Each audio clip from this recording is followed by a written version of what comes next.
Bismillahir Rahmanir Rahim. Assalamu alaikum wa rahmatullahi wa barakatuhu, and welcome to another episode of In His Own Words. In this program, we look at the writings of the Promised Messiah ﷺ, as you may be aware, and we delve into the deeper meanings of what the Promised Messiah ﷺ has written in light of his very own words. We've been covering an array of books, from the blessings of prayer to the victory of Islam, and today inshallah we will be talking about the book A Gift for the Queen, written by Hazrat Mirza Ghulam Ahmad Sahib, the Promised Messiah and Mahdi, peace be upon him. We have with us here in the studio Mudabbir Deen Sahib and Farhad Ahmad Sahib. Like we've been mentioning in our programs, that the gist or the purpose of this program is for our viewers to get an insight, a brief insight of what the Promised Messiah ﷺ has written in light of various extracts from within the book that we're covering in that very program. And we would like that our viewers go back and read these books for themselves, because these books are called the spiritual treasures, but they cannot be the Ruhani Khazain or spiritual treasures until and unless we go back and read these for ourselves. And we can claim that they're spiritual treasures, but until we don't know what the treasures are behind these books, there is no point in calling them a treasure. And therefore we need to go back and read these for ourselves and derive maximum benefit, actually find the treasures from within these books for ourselves before we can call the treasures the spiritual treasures from our own very words. Jazakumullah, gentlemen, for being here. Like we've mentioned, A Gift for the Queen is the title of the book. Now, judging from the title of the book, it's obviously, it was presented to the Queen at that time, Queen Victoria. And it was in the time, during the life of the Promised Messiah ﷺ, we understand that the British had colonized India. And so they were they were taking charge of everything at that time, and everyone and everything in India was the subject of the British Raj. Now, if you could, Farhad Sahib, give a brief, just a brief overview of what the Promised Messiah ﷺ, because we understand that this was a gift, but what sort of a gift was it, and what was the occasion that needed a gift to be presented to the Queen? The occasion was the occasion of the Jubilee, the Diamond Jubilee of Queen Victoria, and that was in June 1897.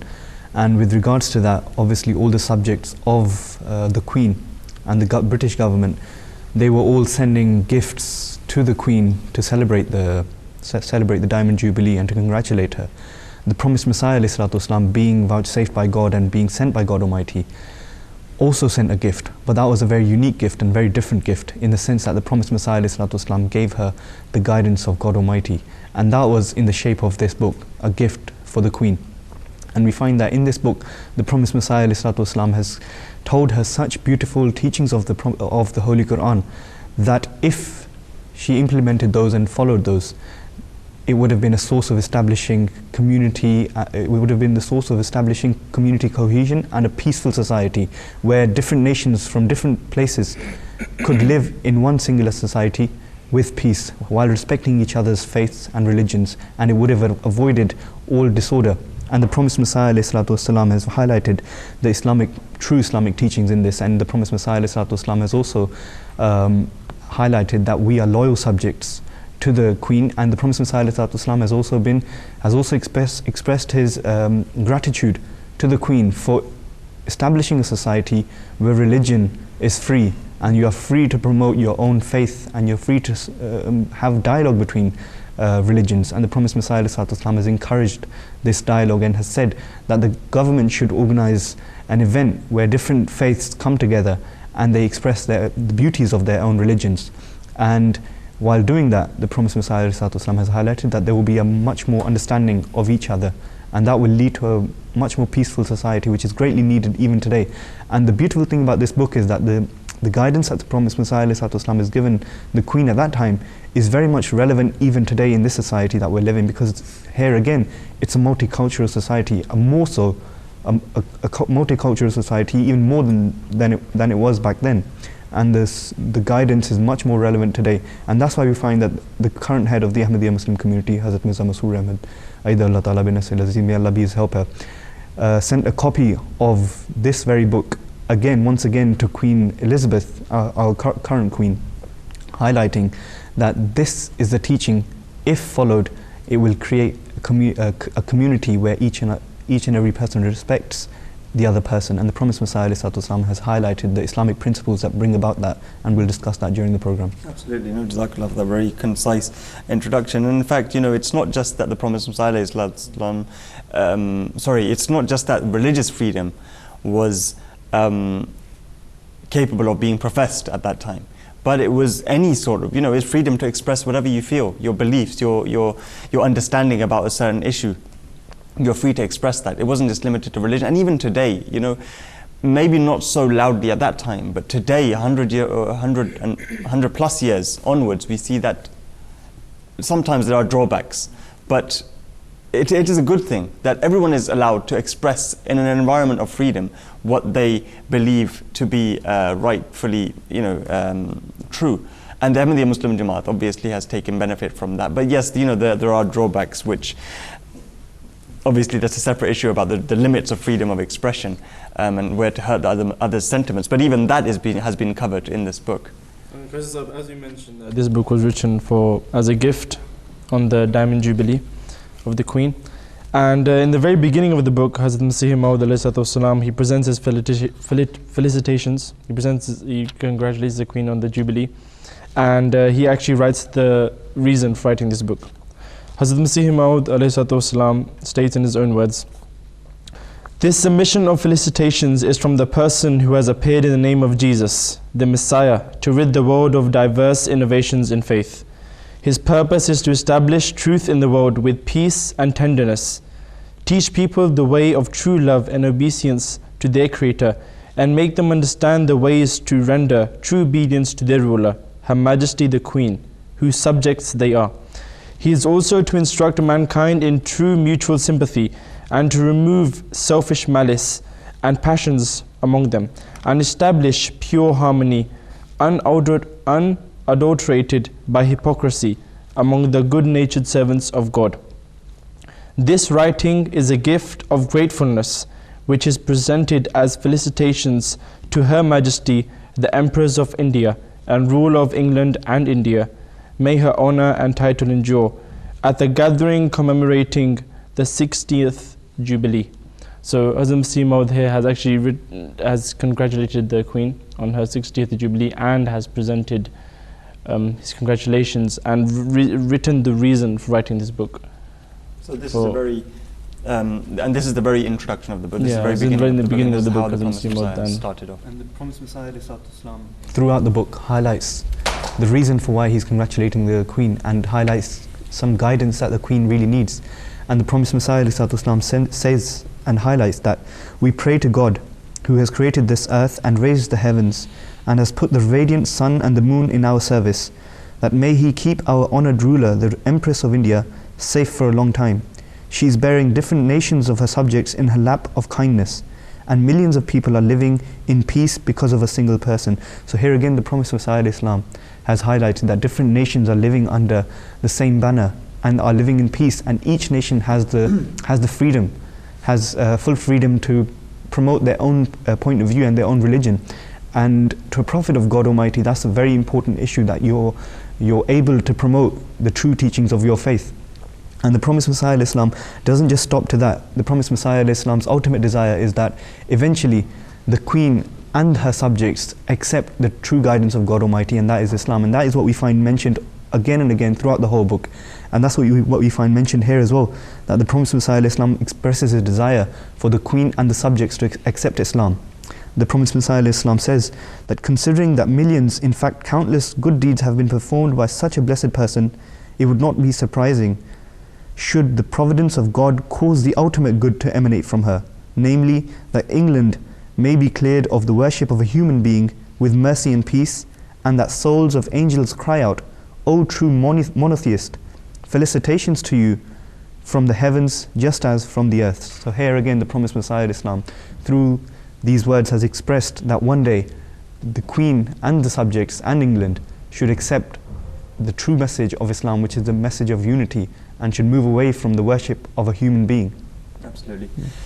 And the Promised Messiah Islam's appraisal of the Queen, it could maybe bring about a question that obviously, okay, yes, she was the Queen and he was naturally a subject belonging to the community at that time, the Indian community. But the question arises then, what's the need for all this? And the Prophet ﷺ, answering this question indirectly, he mentions the obligation to being thankful. Why is it necessary to be thankful for this queen and her favors? He states, keeping her favors in view, everyone is obliged to congratulate Her Majesty with sincere prayers and present a gift of gratitude to the honored Empress of India and England. I realize that I am more obliged than everyone else, as Allah chose for me to take refuge in the peaceful government of Her Majesty the Queen, to carry out my heavenly activities. Here it needs to be remembered that the Queen, the government at that time brought about such a tranquil environment which was not found before their arrival. Because when we look back, just prior to that was the Sikh rule. And under their rule, if we just look at the Muslim perspective, Muslims had faced a very difficult time in that time. And the Promised Messiah, in another place of his books, he mentions that, do you forget the time of the Sikh rule when you weren't allowed to call your calls to prayer, azans, when you were limited and restricted to various things which you could not perform, you could not carry out your obligations. And it was such harsh times that you could not profess your religion freely. But now you've been given the opportunity to, profess everything that you believe in freely. And at the same time, some Muslim clerics would say that the British are, God forbid, the Antichrist or the Dajjal, and that they should be, you should not be loyal to them at all. But, it doesn't make sense. Whereas such people were there who completely did not permit them to carry out their responsibilities. But on the other hand, there were those, the British, who did let them carry it out, but the Muslims opposed them altogether.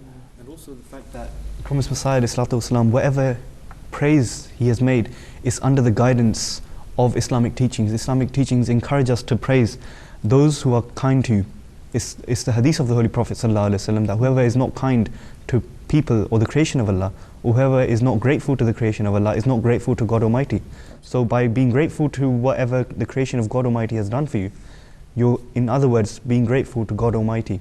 Yeah. So this is perfectly in teaching with the teachings of the Holy Quran and of the Holy Prophet ﷺ. It was nothing that was un-Islamic. The Promised Messiah ﷺ was grateful because of the teachings of Islam. Absolutely. And just picking up from where I just left off, the Promised Messiah further to why we should be thankful for this favor which has been bestowed on the Indian people and the Muslims especially. He states that God raised me at such a time and in such a land where the reign of Her Majesty has the effect of a steel castle for the protection of human life and honor. It is my obligation more than anyone else to be grateful for the environment of peace in which I have lived in this land and have spread the truth. Though I have written many books in Urdu, Arabic and Persian in which I have mentioned the favors of Her Majesty on the Muslims of British India and have spread these books in the Muslim world, encouraging every Muslim to show true obedience and fidelity, yet it was necessary for me to present the details of this activity to Her Majesty.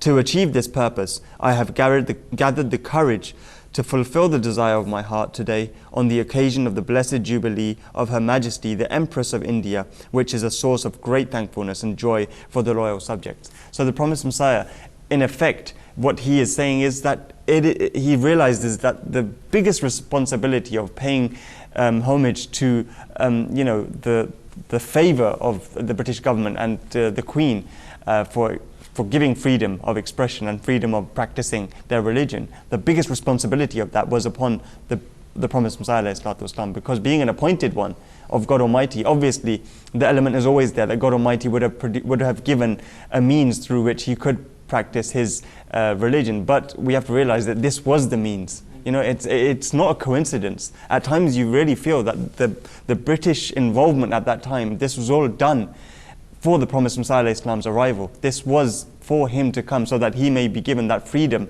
although limited because of the constraints at that time, but the freedom to completely dispel his teachings and carry it out through the corners of the earth. Yeah, Hazrat Masih Maud, he continues, and as you mentioned before, living under the British Empire, he was a subject of the Queen, obviously, and he deems it necessary next to introduce himself, who he is. So Hazrat Masih Maud writes, "To introduce myself, I deem it necessary to state that from among the subjects of Her Majesty, I am a member of an honored family of the Punjab, I am known as Mirza Ghulam Ahmad of Qadian. And then Hazrat Masih Maud continues, and he actually states that I have been sent by God Almighty as a prophet for this age. And then Hazrat Masih Maud mentions a very important principle. The principle is, of course, the respect of the prophets of other religions, and of course the founders of each religion must be respected. That's one of the hallmarks. That's what of course, yes. And that's what Hazrat Masih Maud points towards. And he says that if this principle is followed, this will ensure peace throughout society. Hazrat Masih Maud writes, one of the principles upon which I have been established is the following. God has informed me that of the religions which have spread and are firmly established in the world through prophets, holding sway over a part of the world and achieving survival and long life, none was false in its origin, nor was any of those prophets false, because it is the eternal practice of God that a false prophet who lies against God, who is not from God, but dares to forge things from himself, never prospers. So here Hazrat Masih Maud has presented this principle that this is a principle to define a false prophet from a true prophet. That God Almighty, He will never allow someone who claims to be from God Almighty and is a false claimant of prophethood to prosper in the world and to prosper as a prophet. But this will be the definition that if a prophet who prospers, he is definitely from God Almighty. And this principle, the significance it holds is that it establishes a rule for communities to live together with each other without having hatred against each other. And this is a beautiful principle that Islam and the promised Messiah ﷺ has given. And that is, of course, as Mudabbir has highlighted, that the religions that have gained popularity within people and which are so numerous, whose followers are so numerous, it means that the religions are founded by very pious and godly people who are prophets of God Almighty. Now, one of the questions that the promised Messiah ﷺ highlights here is that the question could arise that if every religion is from God Almighty and each religion's founder was a prophet of God Almighty, how is it possible that they are so different to each other and some give very false teachings? The promised Messiah ﷺ answers that question, which is a natural question that arises when one is presented with this concept. The promised Messiah ﷺ says, the question may arise that if this is the case, then why did those religions spread in the world in whose books creatures such as humans, stones, angels, sun, moon, stars, fire, water or air, etc. have been accepted as deities? The answer is that such religions are either from people who did not claim to be prophets and recipients of divine revelation and communication, but were inclined towards creature worship through the falsity of their own thinking and understanding. Or there were some religions whose foundation was in fact laid by a true prophet of God, but their true teachings were forgotten with the passage of time. The followers of the latter turned to creature worship by taking some similes or parables literally. So the promised Messiah ﷺ highlights here that yes, all the founders were from God Almighty, but people misunderstood what they were saying and took similes and parables to be literal, and therefore gave those similes and parables the status of gods. And another thing that the promised Messiah ﷺ mentions here is an example to make us understand what the importance of this issue is. The promised Messiah ﷺ says that, because he's speaking directly to the Queen, he says that under your government, if a person arises and says that I am an official of the government and this is a particular rule that the government has said, whereas he's absolutely not an official member of the government or does not hold an office, the Queen would, or the government would never let that person carry on saying that. You would put a stop to their claim and you would tell the people and you would imprison that person. Similarly, how is it possible that God Almighty can let a person make false claims in the name of God Almighty and not do anything to stop him? Which means that the religions that have spread, God Almighty has permitted them to spread because they were from God Almighty. If they weren't from God Almighty, God would have put a stop to them. It's actually a really beautiful example, Farhad Sahib. It shows the wisdom of the promised Messiah ﷺ, how he has presented an example that the Queen can directly relate to. It's a really good example. This it's one of the methods that the promised Messiah ﷺ always used. He would give an analogy which the person could relate to. The following on from that, from where you left off, the promised Messiah then goes on to talk about specifically our treatment as the Ahmadiyya Muslim Jamaat, our treatment towards the prophets and their scriptures and their followers as well. The Promised Messiah states, "We shall honor and accept as true all those who claim to be prophets at any time." And their claim was established and their religion became widespread and flourished over a long period. If we should discover mistakes in the scriptures of their religions or should observe the misconduct of their followers, we would not attribute these faults and shortcomings to the founders of these religions, inasmuch as the perversion of scriptures is possible, and is possible that the mistakes of interpretation might find their way into the commentaries. So the principle upon which today we are found firmly on, just because some people do something contrary to not just the religion but humanity at large, it doesn't necessarily mean that that is a true reflection of religion. There could be a diverse reflections of religion. To pick the most negative is not to do justice. And the Promised Messiah is saying that we also believe in this, that if someone of the other sect or other religion does something, it's not a representation of that religion. Now, Qaasid Sahib, you know the principle that we mentioned earlier. Hazrat Masih Maud further elaborates on that it is it is a principle to establish peace throughout society. Hazrat Masih Maud writes, "And this is a very blessed principle. If all the world were to adhere to this fundamental principle, thousands of disorders and blasphemies which disturb the peace among general public would be eradicated. It is apparent that people who consider the adherents of a religion to be following a person who, in their view, is a liar and fabricator, lay the foundation of many tribulations. They certainly commit the crimes of defamation and speak of the prophets with extremely disrespectful words, going as far as employing abusive language and disrupt harmony and peace among the general public, notwithstanding that their estimation is wrong, and they are transgressors in the eyes of God with regard to their disrespectful views." And someone may say, well, Hazrat Masih Maud is presenting this principle from himself. Where did he get this principle from? Well, Hazrat Masih Maud, he elaborates on that, he explains. Hazrat Masih Maud continues, "This is the principle that the Quran teaches us. In light of this principle, we honor all religious founders." So it seems from this writing that Hazrat Masih Maud has written this for all times, because we see this in this day and age as well, where certain situations we see in the news and media, certain actions by press and media have led to disruptions and tragedies and various disruptions in the world. And it seems that Hazrat Masih Maud has written the solution here. Yeah, and also the fact that we see that there's so much disorder within society today, and a lot of it is down to the fact that different religions or different people are mocking other people's religious beliefs. And the Promised Messiah Islam, by mentioning this principle, has said that this is the foundational principle. If you stick by it, you will establish peace. And the Promised Messiah Islam says, in summary, welfare of humanity, peace, harmony, righteousness and fear of God call for adhering to the principle that we do not declare such prophets as false, concerning whose truth the opinion of millions of people for centuries has been established, and they have been supported by God since time immemorial. I am confident that a seeker of truth, whether Asian or European, will cherish this principle and will profoundly regret that he did not believe in it all along. I place this principle before Her Majesty, the Queen, the Empress of India and England, because only in this principle can spread peace in the world. This is our principle. Islam is proud to be unique in subscribing to this beautiful and handsome principle."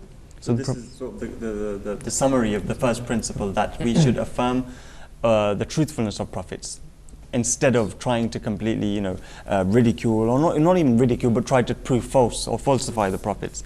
The next principle the Prophet ﷺ talks about, which we have been established on, or the Jamaat has been established on, is jihad. And regarding this, the Prophet Messiah states, "The second principle I have been established upon is the reformation of the wrong notion of jihad, which has gained popularity among some ignorant Muslims.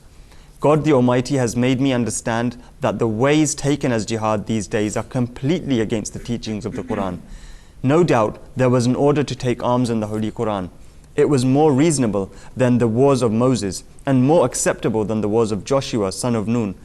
It was based solely on the ground that those who unjustly raised their sword to slaughter Muslims and spilled blood unjustly and committed extreme cruelties should also be dispatched by the sword, albeit this punishment did not carry the severity of the wars of Moses.